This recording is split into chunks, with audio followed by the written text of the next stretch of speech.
you have to change that mindset that you can actually do better. Pwede kang makapag-ipon. There are a lot of opportunities. Kahit sasabihin mong maliit yung sahod mo, pwede kang mag-extra. If there's a will, there's always a way. So, it's never an excuse na maliit yung sahod. It's never an excuse na hindi kayo nakakapag-ipon. It's never an excuse na ang dami nating responsibilidad. We can always find ways.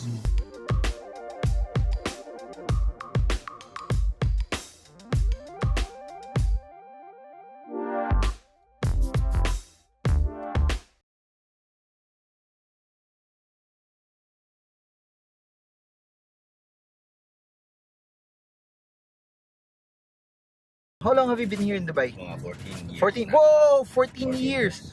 So 14 years mo sa Dubai, of course, madami ka na rin na-meet na Pilipino. I assume. Bakit hindi nakakapag-ipon yung Pilipino dito? Ano yung pinakamalaking problem nila? Kulang ba talaga sa kita? Or masyado lang madaming responsibilidad sa Pilipinas? Or di lang talaga nila alam na kailangan nila mag-invest? Usual reasons nila hindi sila nakakapag-ipon kasi nagpapadala ng pera sa Pilipinas. I don't think na it's because we have a lot of responsibilities dahil hindi tayo nakakaipon. For me, it's because we don't have the habit of saving talaga. Karamihan hindi na nakikita yung value ng why they have to save and why they have to really control their expenses para makapag-ipon sila. Kasi maybe because they don't have a sense of purpose why they want to save. And kung meron man, it's too generic for them na hindi talaga specific. So hindi sila namomotivate to really save. Kasi ganun din ako dati. I mean, especially yung reason na I have to reward myself. How will you advise someone na sweldo niya 4,000 AED para makapag-save? How will you advise someone na 10,000 AED? How will you advise someone na 2,000 AED?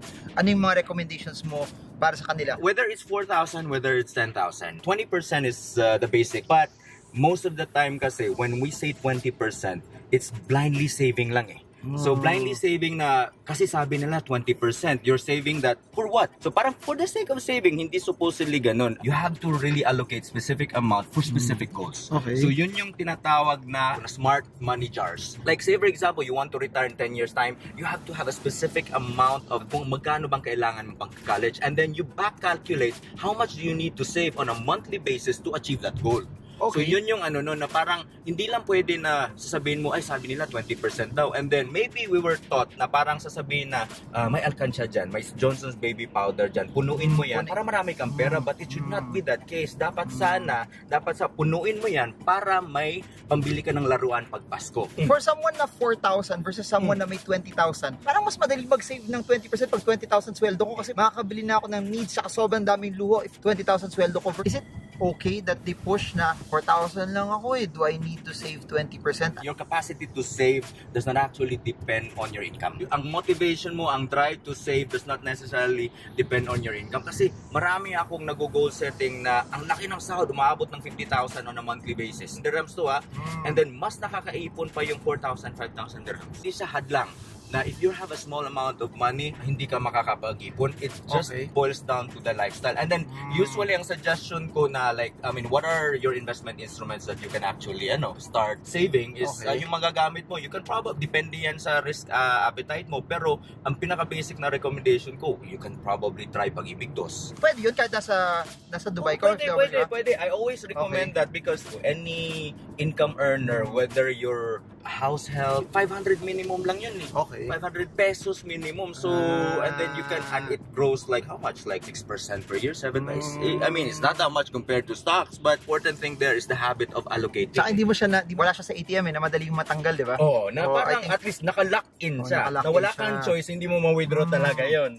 Yun yung isa sa mga challenge doon. Okay. Wala siya sa amount, it's about the consistency of I mean, and it's the habit of allocating. And then, minsan nga, mayroon ako nag-goal setting na super negative. And then, sinasabi ko talaga, you have this different jars na different goals that you have. And then, sinasabi ko talaga na even if wala kang pera, lagyan mo talaga ng kahit piso yung each jar, kung ito yung jar mo for retirement, ito yung for travel fund mo, ito yung pang education, kahit wala kang pera, hanapan mo ng paraan to put like at least even 1 peso or 1 dirham to these jars on a monthly basis, because what is important there is you have to create the habit of allocating. Ang ending niyan, pag sasabihin natin na parang ay mamaya na ako mag-ipon kasi wala pa akong pera ngayon, pag may increase na yung sahod ko or may bonus na ako, ang ending niyan 10 years after wala pa rin tayong maiipon kasi ang dami ng rason. Even if you don't have that much money, or like negative ka, find a way to really put money in these jars or the different goals that you have. Because first, you are creating the habit of allocating. Second is, you are constantly reminding yourself that you have goals to achieve. Macha-challenge ka, ma-motivate ka na, ba't piso lang yung nilalagay ko sa pang-education fund ng anak ko? I have to find ways. I have to make some lifestyle changes para ma-achieve ko yun. Because every month, if you're gonna be doing that, macha-challenge ka at ma-motivate ka to find ways to achieve those goals. Final words before we put this to a close. Hindi ako makaipon, what should I do? Go. When you say hindi ako makaipon, that is already a limiting belief. If you are keep on telling yourself na hindi ka na makakaipon, then if you believe that information, limiting belief na yan, hindi ka na talaga makakaipon. But first is, you have to change that mindset that you can actually do better. Pwede kang makapag-ipon. There are a lot of opportunities. Kahit sasabihin mong maliit yung sahod mo, pwede kang mag-extra. If there's a will, there's always a way. So, it's never an excuse na maliit yung sahod. It's never an excuse na hindi kayo nakakapag-ipon. It's never an excuse na ang dami nating responsibilidad. We can always find ways. They can reach you Investusias na Facebook page, no? Or also Peso Mastery. They can, I mean, like, Peso especially if you're in Dubai. If you're in Dubai, if you want to have like a goal setting session with me, it's a 3-hour goal setting session. 3 hours, so. Just, I mean, libre yan. Sagot it's for pa niya yung free. pagkain. Walang